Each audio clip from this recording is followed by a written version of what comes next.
I mean, luckily there are a few actors who I won't mention who have managed to kind of come out without really coming out. They kind of came out enough so that gay people knew, but the general populace doesn't quite understand. Like, for example, and I'm a Vin Diesel fan. I think he's a wonderful guy. I think he's an attractive guy.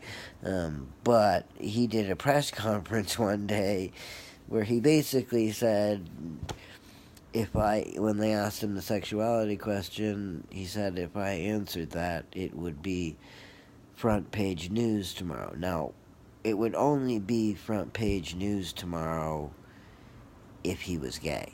It wouldn't be front page news if he came out and told the press he was straight. So he kind of told every gay person by saying that yeah, he was gay.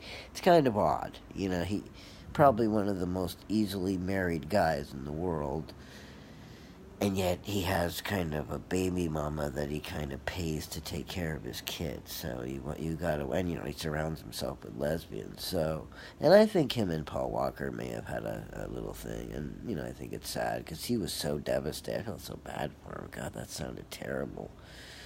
But anyway, I wonder if you've all watched the trailer for The Last Jedi.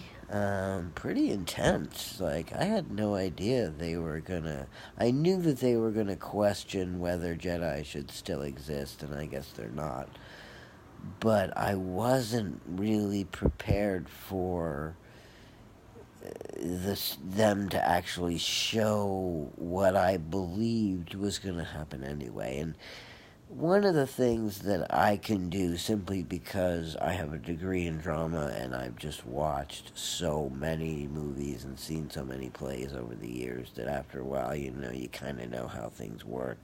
That in that trailer, you can actually see, just in the words that Kylo is saying, he's in a ship, his mother's in a nearby ship, there's a battle going on. He says sometimes you have to really give in, and then you see a picture of her, and then you see him kind of with tears in his eyes pushing the trigger. So you can only imagine that he probably kills his mother in this one too.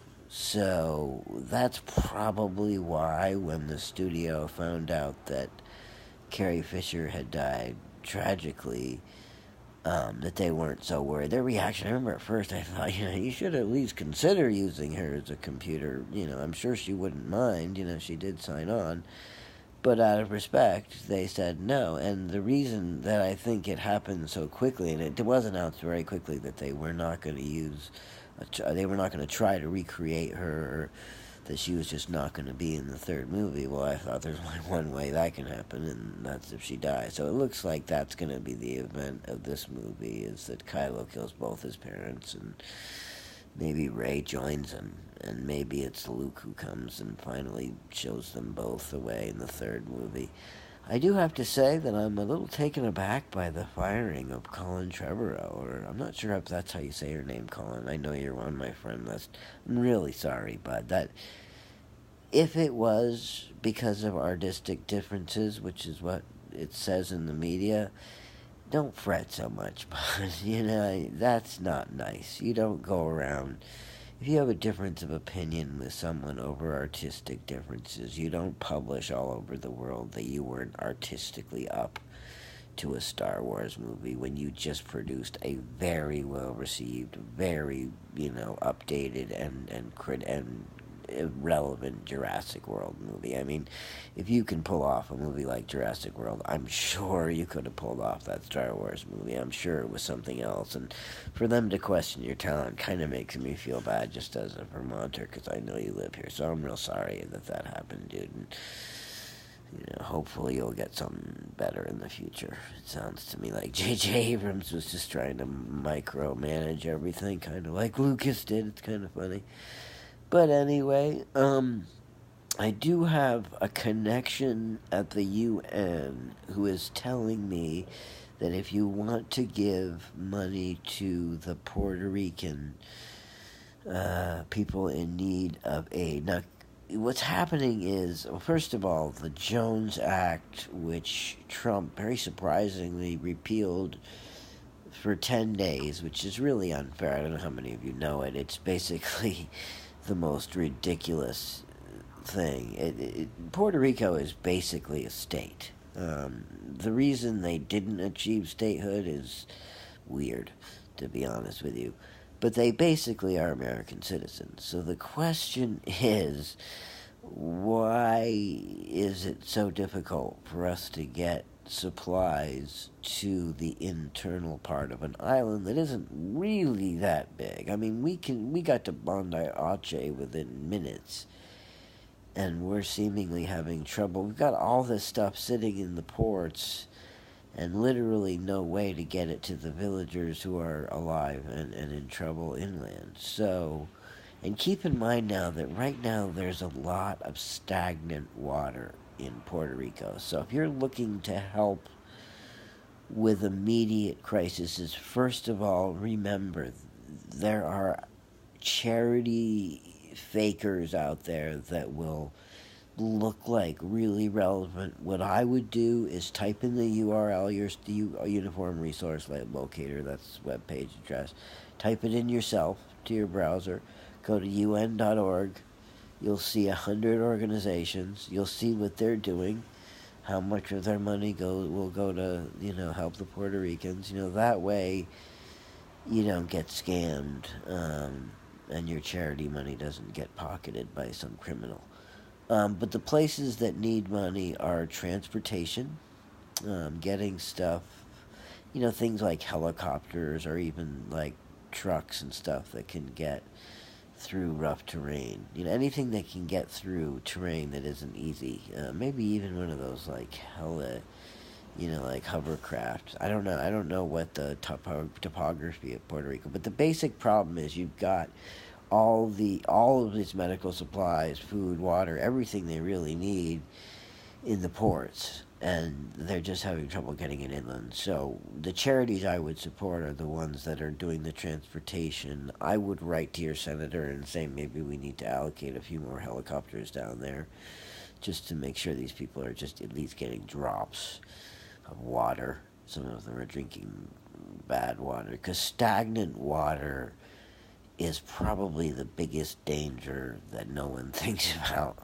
Desperate people will drink stagnant water, which is really dumb. The reason stagnant water is so dangerous is running water makes chemical reactions very difficult. When water is moving, it's energetic, and it's not as available for reaction. So you find less reaction. When water is put in a glass or, a puddle or something, it's stagnant.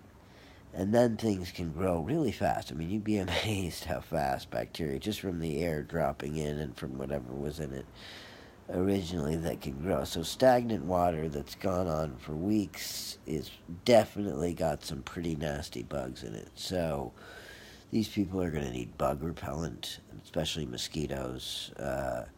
They're going to need vaccines.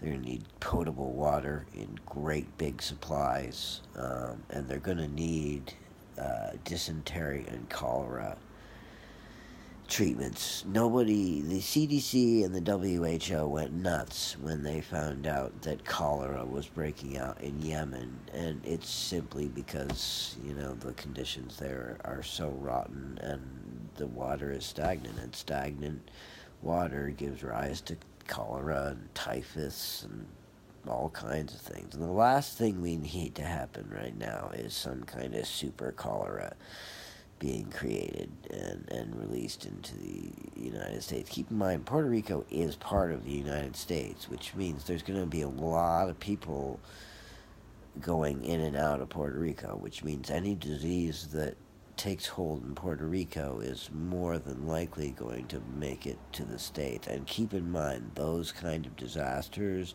are breeding grounds for bacteria and viruses, because everyone is so intimate and everyone is stressed. And when you're stressed, your immune system is compromised.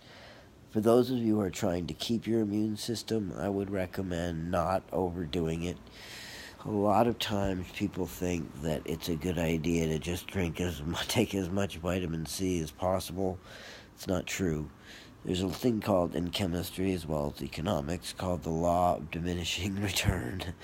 100% of the USDA allowance of vitamin C, which is actually ascorbic acid, which is a relatively potent acid, is plenty to boost your immune system. There is evidence that taking vitamin C increases what are called eosinophils, or they're kind of like little Pac-Men that go through. They're your secondary immunity. Your primary immunity is your skin.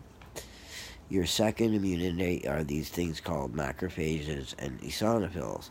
And these eosinophils that get stimulated by vitamin C actually do help you fight viruses and bacteria. Now, once you get symptoms like runny nose, sore throat, whatever, there's no point in taking vitamin C. Vitamin C only helps that second phase of immunity. If you're already showing symptoms, then you've already passed the macrophages and eosinophils. So taking vitamin C when you're sick just makes your stomach more acidic and probably makes you feel worse. The other thing to remember with especially fruit juices is allergy medicines and congestion medicines like Allegra and Allegra D actually cross-react with orange juice, and it makes them inactive. So don't drink orange juice with Allegra.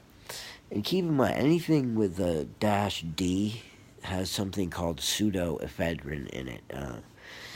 And just like it sounds, it basically means fake ephedrine, ephedrine being speed. So keep in mind, if you have high blood pressure, that you probably want to stay away. An antihistamine will take away some of the congestion. There are anti-congestants that are not Sudafed.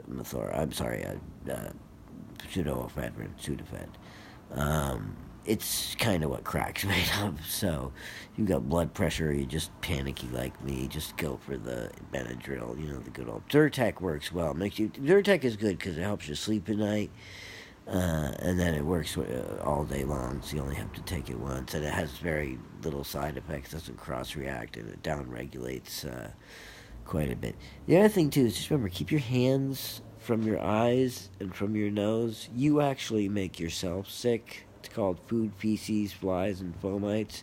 You touch a doorknob, and then you rub your eye. That's how the bacteria and viruses get in. So, look out for each other. Love a little harder today. Let me know if anything's going on with Alan. One thing I want to say about Alan Moser, he was a good friend of mine. I only saw him days before he died, and he was really happy about his new job. I was really upset when I found out that he had died. He was probably suffering what most people call stupefaction, and what it really means is you become stupid. And I'm not saying Alan was stupid. I'm saying sometimes when you have a slow burning head injury like he did, one that didn't kill him instantly, his judgment became impaired. And it would have taken somebody with a little bit that Alan knew, and I think he was in a new place, so nobody knew that he was acting. You would have to know someone to know that they'd been hit on the head. Hence the expression you've heard many times, what were you hit on the head or something, why are you acting funny? It actually can make you drunk, stupefied, it's called, and he might not have even thought to call a doctor. Now, that might have been because he was worried about insurance, so maybe there is some reason to be angry at whoever deprived him of insurance, but really, it was probably just because he was single. And it's one of the things us single guys worry about is we don't have anybody in our lives to notice when we might have gotten hit by the head. And really, the lesson with Alan, you guys, there is no if. If you hit your head, you go to a doctor. It's not if you have a headache or if you have a bloody nose. You hit your head, you go to a doctor, because you can never know the damage you've done to your head. You just can't have that awareness, and obviously Alan didn't. And I already offered my services to help with whatever. I think we're doing something at Toys Take Over Christmas. It was Pat Orr who told me, thanks, Pat. I'm sorry you had to be the one to tell me that. But anyway, take care, everybody. Have a nice weekend, and if you want, stop by. I'm just sitting here bored. All right.